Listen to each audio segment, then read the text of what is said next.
참된 예배자들이 있는 곳에는 또한 선교가 이루어지는 것입니다. 예배 공동체는 선교 공동체가 반드시 되는 겁니다. 그리고 선교 공동체는 반드시 또 다른 예배 공동체를 만드는 거예요. 이 예배 공동체와 선교 공동체의 이 사이클을 연결하는 것이 바로 성령님의 역사인 것이죠. 성령 안에서 예배할 때 우리는 반드시 선교하게 됩니다. 그 선교의 목표는 예배가 없는 곳에 예배가 있게 하고 예배자들을 이끌어내는 것이기에 선교 공동체는 반드시 예배가 이루어집니다. 선교사님들의 사역을 통해서 이루어지는 가장 능력 있는 선교 현장에 가보면 언제나 살아있는 예배가 있어요. 언어와 문화가 달라도 함께 선교사님들과 원주민들과 함께 드리는 그 예배가 살아있는 공동체에는 반드시 강력한 선교의 역사가 나타나고 있다는 거예요. 그래서 예배와 선교를 분리하는 것이 얼마나 위험한가.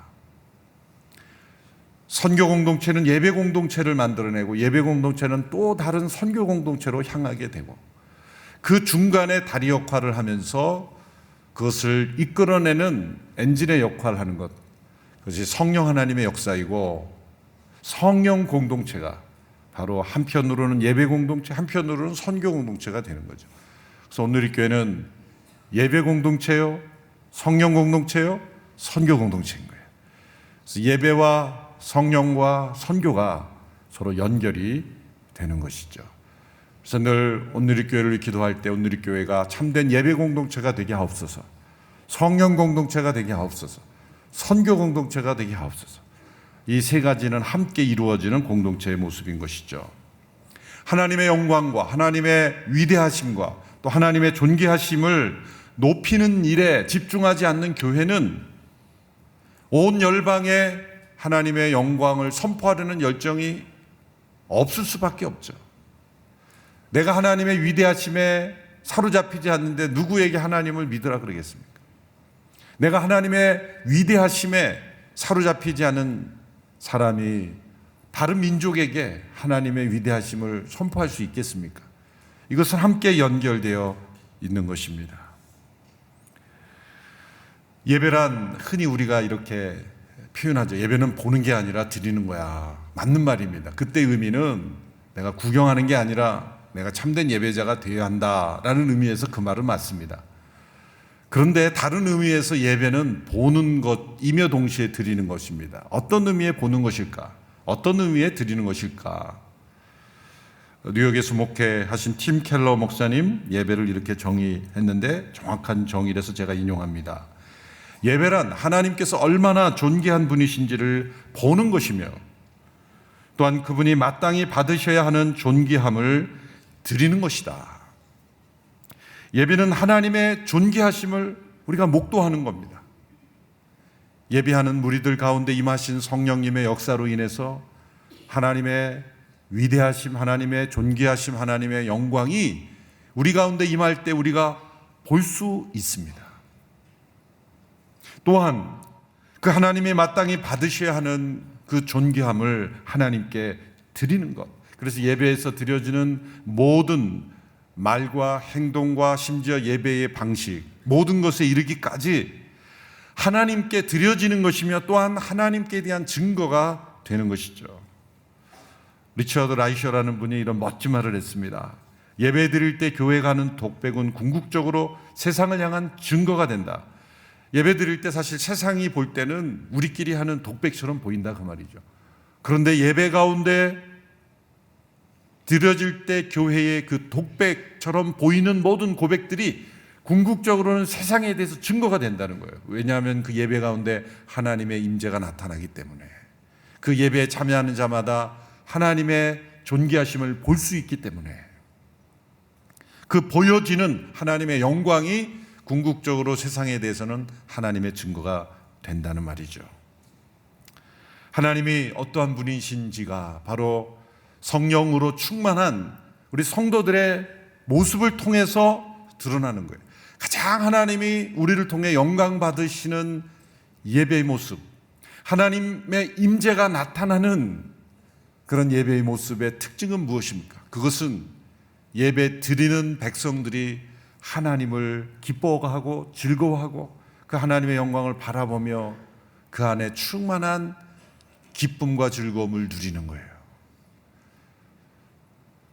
부모가 가장 영광 받는 때는 언제입니까? 부모가 자녀를 통해 가장 영광 받는 때는 자녀가 돈을 많이 벌어서 부모에게 물질적으로 풍요하게 해주는 것, 그것도 영광 받을 수 있겠지만 가장 부모가 영광 받는 것은 자녀가 부모님 앞에 부모님과 함께 부모님이 나의 부모님인 것을 가장 기뻐할 때, 부모님이 나의 부모님이 저는 너무 기쁘고 행복합니다. 부모님 생각하면 즐거움이 막 샘솟습니다. 부모님 얼굴 보는 것을 가장 소원으로 여기 1년 중 1년의 다이어리에서 가장 사모하는 날이 부모님 찾아뵙는 날. 그래서 가장 기뻐하는 날로 마크하는 자녀가 있다면 그 부모는 최고의 영광을 받는 거예요. 우리의 자녀들을 그렇게 양육해야 되지 않겠습니까? 그럼 우리가 그런 자녀가 되어야 되는데 나는 부모님을 그렇게 가장 기뻐하고 있는가? 그것이 부모님을 가장 영광스럽게 하는 거예요. 최고의 영광이죠. 부모님께 뭘 해드릴 수 있는 거, 뭐 그거야, 그거는 두 번째 거예요. 어버이날에 어떤 부모님이 인터뷰한 거 보니까 부모님께서 그 가장 받기 싫은 선물이 뭐냐니까 건강식품이래요. 부모들이 하도 건강식품을 갖다 주니 최고의 선물은 뭐냐 그랬더니 자식 얼굴 보고 싶다는 거예요. 그 자식의 얼굴 보는 게 부모님께 최고의 일입니다. 그러니까 부모님께 드리는 최고의 영광은 자녀가 부모님을 가장 기뻐하는 것. 마찬가지로 우리 하나님께서 가장 영광 받으시는 것은 무엇입니까? 우리가 천천의 수양과 만물의 가장 값진 것으로 하나님께 드린다 한들 하나님은 뭐라고 말씀하실 거예요? 그거 이미 다 내 건데, 하나님의 것을 가지고 하나님께 드리는 것, 우리가 최고의 물질을 가지고 하나님께 드려도 그건 하나님이 하면 하나님의 것인데 그게 하나님께 영광이 되겠습니까? 돌려받는 것일 뿐이에요. 물론 그것도 영광 받는 거예요. 그렇지만 최고의 영광은 뭐냐면 우리의 마음속에 하나님을 가장 기뻐하고 즐거워하는 것, 하나님이 어떠한 분인지를 알고 하나님의 존귀하심, 하나님의 위대하심을 알고 그 하나님을 기뻐하고 하나님 안에서 즐거워하는 것이 우리 속에 충만할 때 하나님은 우리를 통해 영광 받으시는 거예요. 조나단 에드워드라는 분이 하나님께서 영광 받으시는 두 가지의 상황, 두 가지 방식을 이렇게 정리했습니다. 첫째는 하나님의 백성들이 하나님의 뜻을 이해할 때, 그 하나님의 마음을 깊이 우리가 이해할 때 하나님 영광 받으세요. 두 번째는 그 하나님의 백성들이 하나님 안에서 즐거워할 때, 하나님은 그분의 영광이 나타나시는 것만 영광 받으시는 것이 아니라 그 자녀들이 하나님 안에서 기뻐하고 즐거워할 때 하나님은 최고로 영광 받으시는 거예요. 그래서 참된 예배, 성령 안에서 드려지는 예배가 인가 아닌가는 바로 예배자들이 하나님을 즐거워하는 그 기쁨이 그 안에 있는가, 바로 그것이 참된 예배의 기준이요, 하나님께 마땅한 영광이 드려지는 것이며 그것이 또한 세상 속에 증거가 되는 거예요. 어떠한 고난과 핍박 속에서도 하나님을 기뻐하는 성도들의 그 예배의 모습을 보면서 세상은 놀랍니다. 세상에는 걱정, 근심, 염려, 불안으로 가득 차 있는데 하나님께 예배 드리는 성도들의 모습 속에는 그 염려와 걱정과 두려움이 하나도 존재하지 않기 때문에 하나님을 기뻐하고 즐거워하는 그 감격스러운 마음만이 가득하기 때문에, 감사와 기쁨이 가득한 그 모습을 보면서 하나님이 살아계시는구나, 당신은 그런 고난 속에서 어떻게 웃을 수 있니? 당신은 그런 시련 속에서도 어떻게 감사할 수 있니? 라고 말할 수 있는 것, 그것이 바로 참된 예배자의 모습인 거죠. 우리 온누리교회 성도들이 이런 참된 예배자로 성령 안에서 변화되는 한 해가 되기를 원합니다. 어떠한 상황 속에서도 우리는 하나님을 기뻐하고 즐거워하기에 상황이 무너뜨릴 수 없는, 환경이 뺏어갈 수 없는 그 기쁨, 그것이 예배자의 마음속에 살아있는 기쁨인 것입니다. 그러므로 예배는 어떤 취향의 문제가 아니죠. 전통적인 형식의 예배냐, 현대적인 예배냐, 이런 것은 사실은 이런 구분은 옳지 않은 겁니다.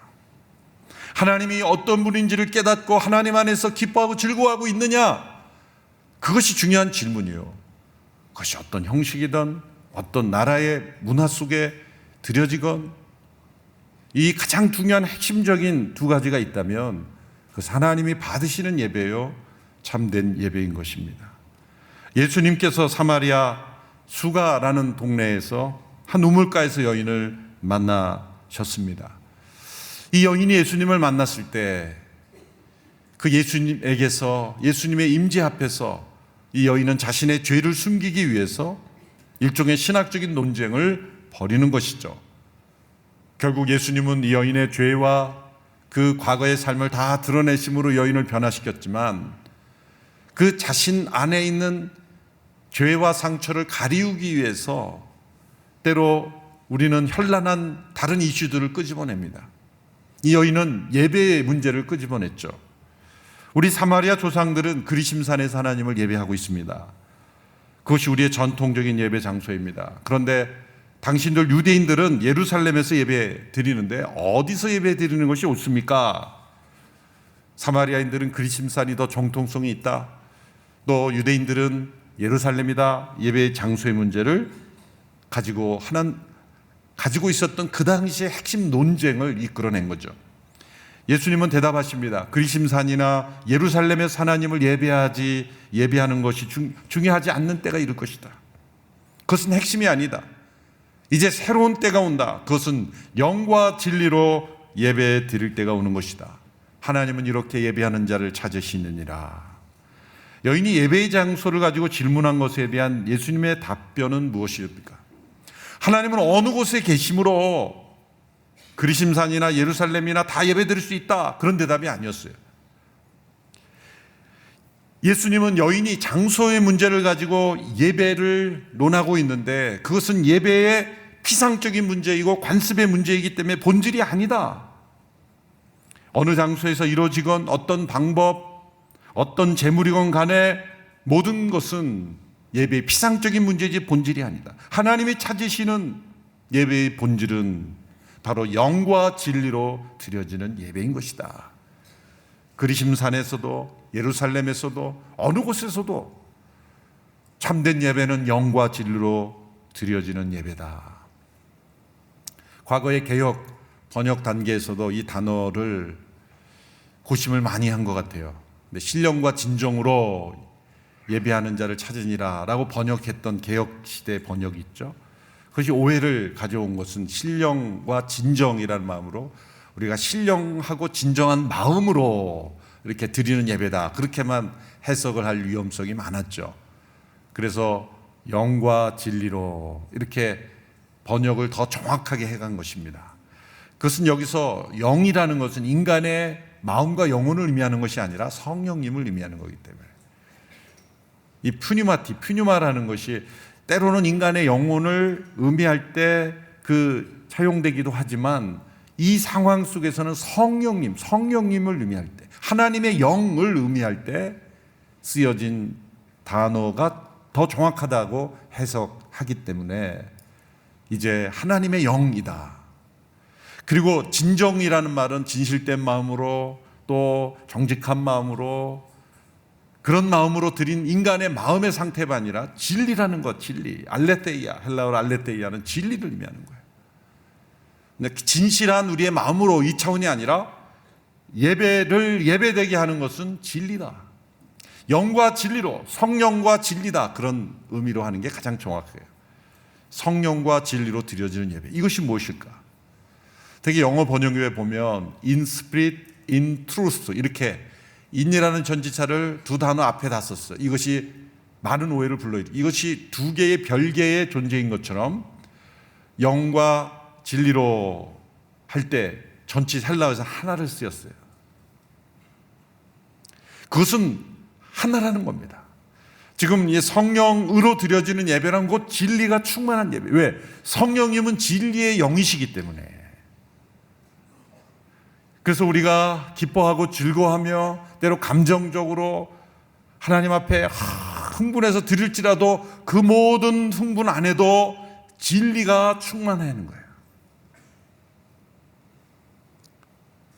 우리의 모든 드려지는 예배 가운데 이 진리됨, 우리는 진리를 듣는 것이고 진리를 묵상하는 것이고 진리를 나누는 것이고 진리로 인해 기뻐하는 거예요.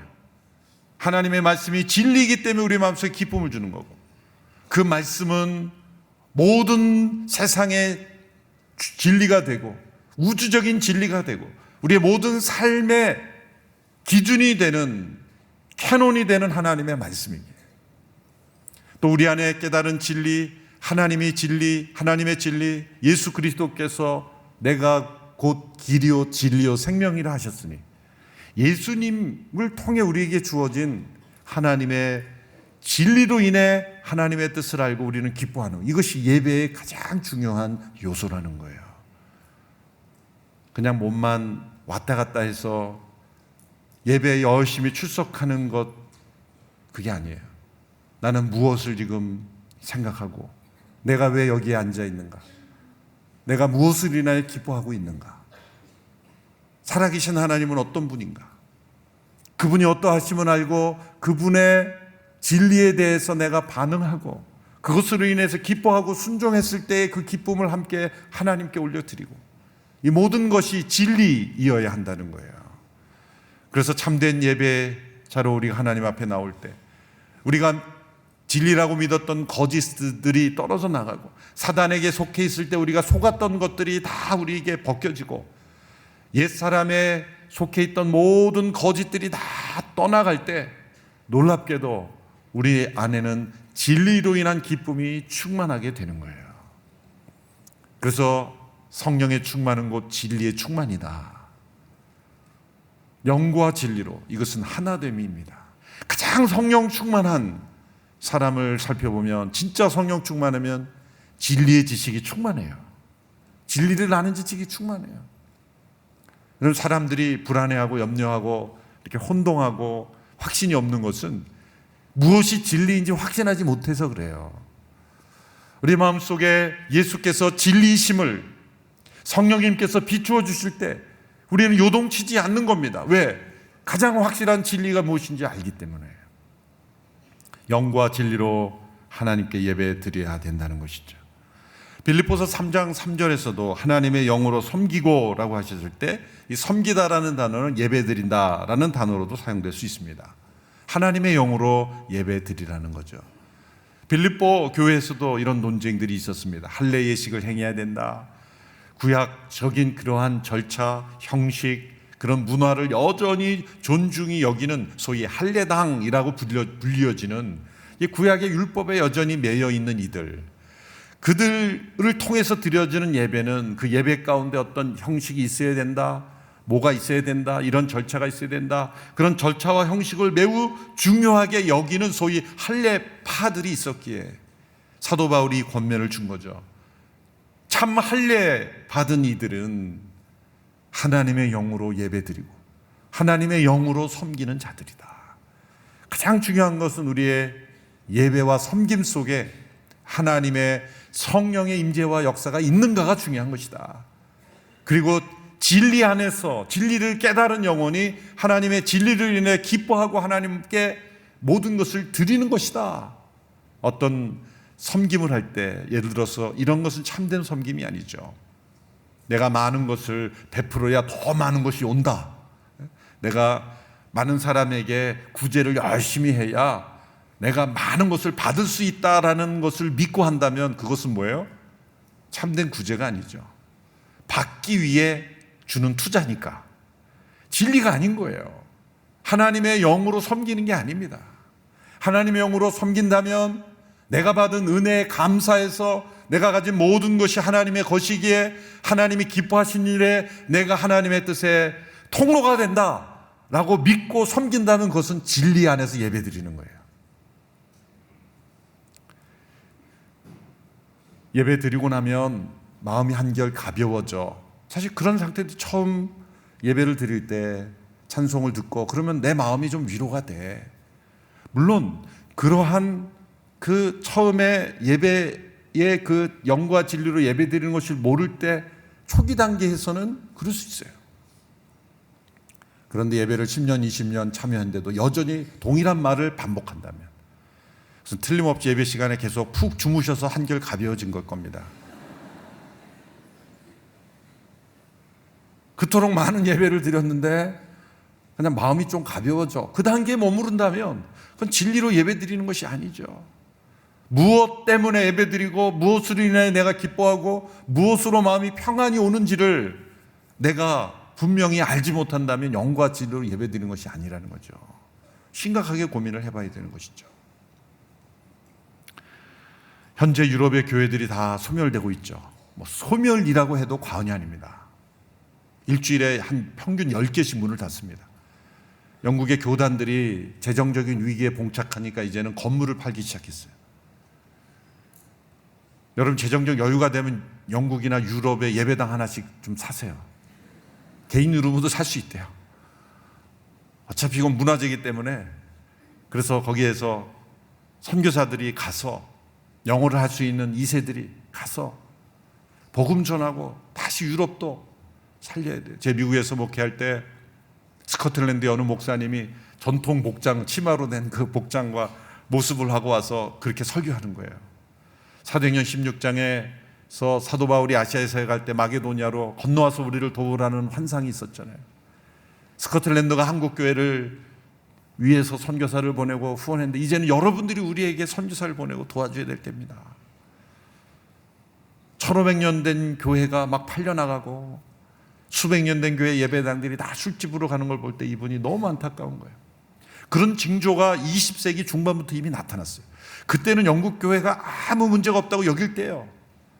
그때부터 이미 소멸의 징조가 나타나기 시작했는데, 그때 목회하셨던 마틴 로이 존스 목사님, 20세기 후반에 이제 그 징조가 나타나기 시작했죠. 20세기 후반부터.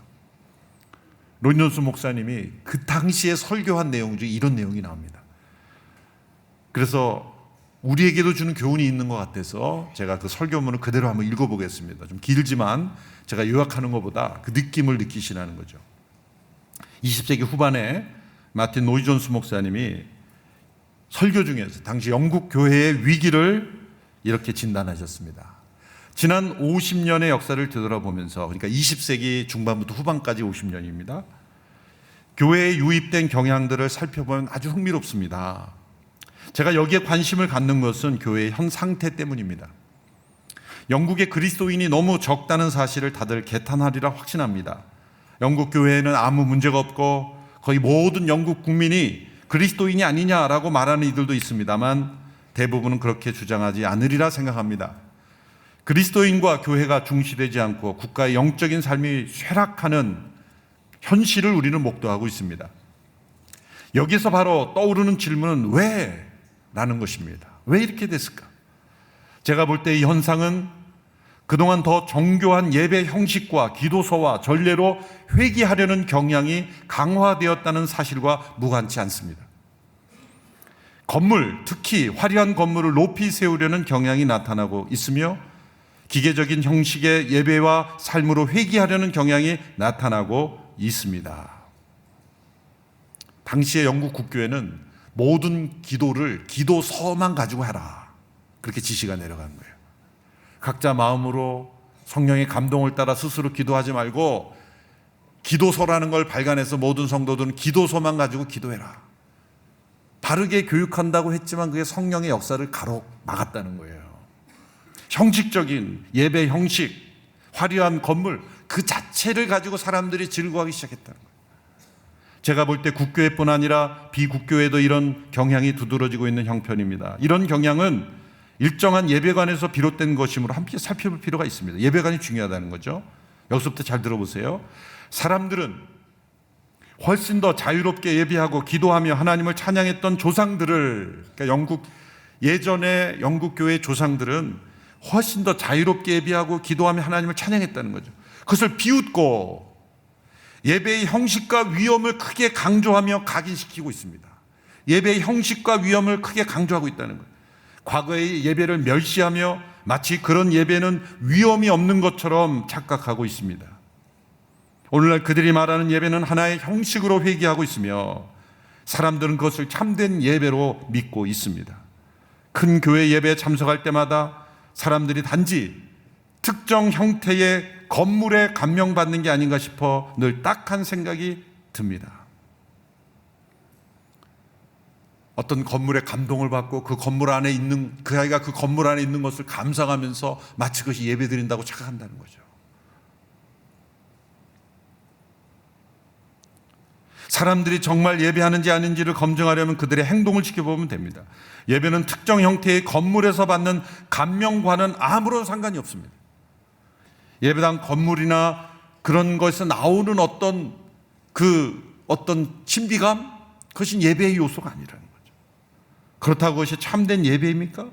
다시 말해서 그들은 외양과 실제를 착각하고 있으며 참된 경건이 아니라 경건의 모양만 갖추려 하고 있습니다. 하 목사님 때부터 오늘이 강단은 좀 심플한 편이죠. 어떤 교회 가보면 강단이 여기서부터 저기까지 이렇게 다 막 포도나무가 으리으리하게 붙어 있고, 큰 강단에서 말씀의 능력이 나온 게 아니라 강단에 주목해서 그걸 바라보면서 그거는 종교적인, 세큘라적인 종교적인 심성에서 나오는 것뿐이에요. 어떤 건물의 화려함, 그런 것을 통해서 사람들이 내가 이 공간 안에 있다는, 우리가 사회에 나갔을 때 어떤 좀 예술적이고 신비한 그 공간에 들어가면 뭔가 느끼는 게 있죠. 뭐 기분이 나름대로 좋아요. 그런데 영국의 교회가 점점 그렇게 되고 있었다는 거예요. 그리고 형식은 더 정교하고 복잡하고 형식적이고 예식적인 걸 중요하지만 그것이 참된 예배입니까? 지금 도전하는 거예요. 이 설교가 주어졌을 그때를 생각해 보면 엄청난 도전인 거예요. 참으로 예배하는 자는 경건하게 새벽기도에 참석하고 나머지 시간은 자기 것으로 주장하는 사람이 아니라 마음과 영을 다해 예배하는 사람입니다. 본인은 예배의 의미를 분명히 안다고 생각하지만 실제로는 오해하고 있을 위험이 늘 있습니다. 우리 각자 예배는 어떻습니까? 우리의 예배는, 그러니까 마틴 노이즈 목사님이 목회했던 웨스트민스터 채플을 얘기하는 거죠. 전례나 의식이나 형식이 없습니다. 그렇다고 우리 예배는 무조건 참되고 옳은 것처럼 또 단정해서도 안 됩니다. 우리는 예배와 형식과 의식이 그렇게 철저하지 않기 때문에 참된 예배라고 말할 수도 없다. 중요한 것은 영과 진리로 예배하고 있느냐라는 것이죠. 어떤 형식이 있어도 그 속에 영과 진리로 예배 드리는 것이 있다면 참된 예배예요. 형식이 없어도 영과 진리가 아니면, 그러니까 형식이 없고 즉흥적인 것을 영과 진리로 예배하는 것이 아니라는 거예요. 이 말씀은 핵심은 그거예요. 다 본질이 다른 데 가 있는 거죠. 어떤 분들은 즉흥적으로 하는 것을 성령 안에서 예배 드리는 거라고 착각하는 경우도 있어요.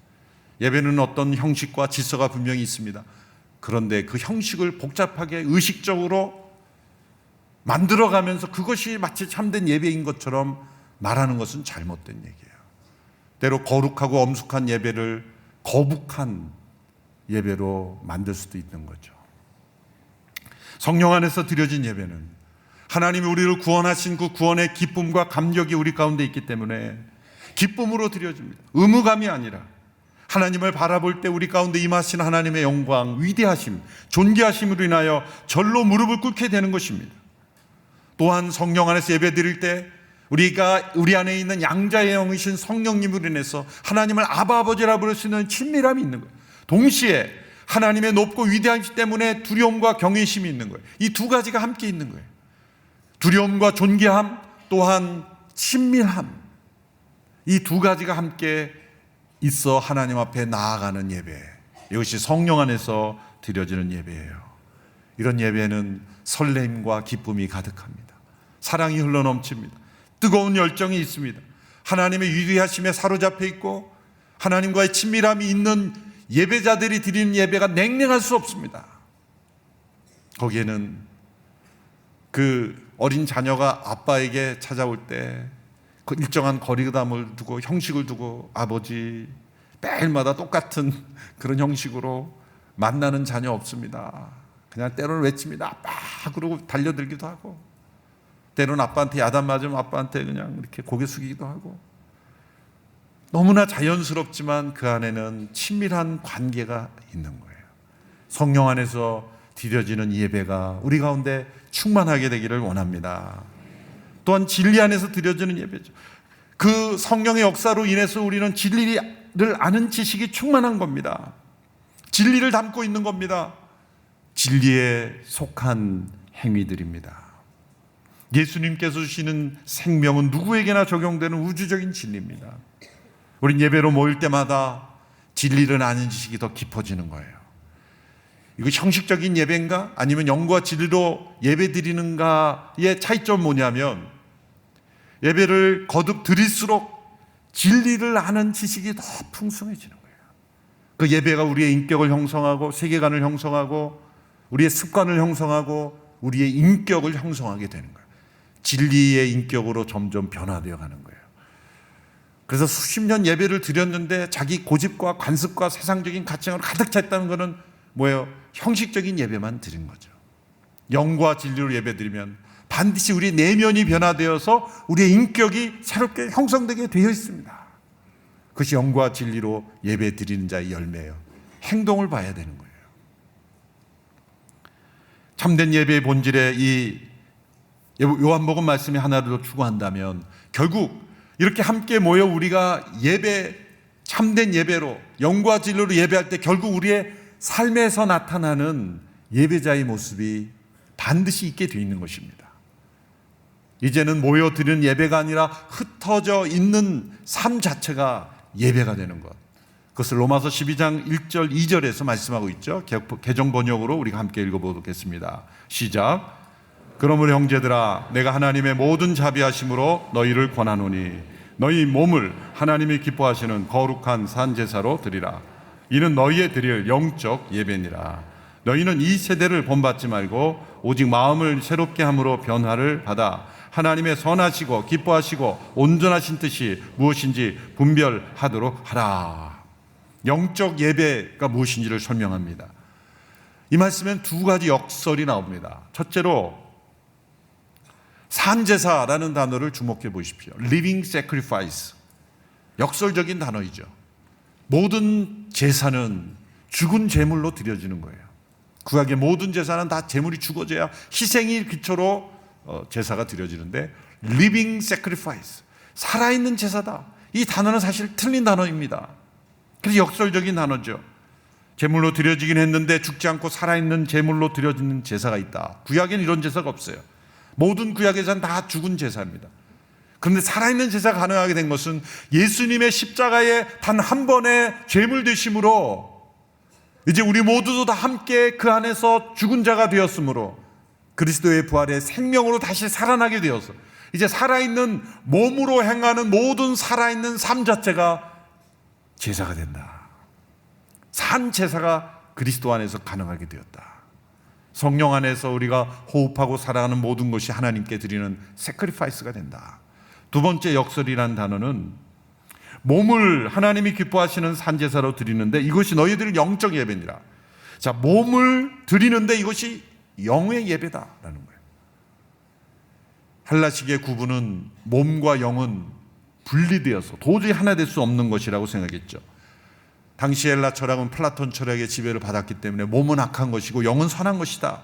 그래서 영이 몸 안에 갇혀 있으므로 마치 동굴 안에 갇혀 있어서 그 영이 몸으로부터 나오는 것이 구원이다. 그래서 영지주의요, 그것이 잘못된 구원론이었죠. 유명한 헬라 철학을 대표하는 것이 몸은 무덤이다. 소마 세마에스텐. 소마는 몸이고 세마가 구원이에요. 소마 세마. 세마가 무덤이죠. 몸은 그 무덤이다라는 거예요. 그런데 그 무덤처럼 여기는 그 몸으로 영의 예배를 드린다. 이것도 이해할 수 없는 단어예요.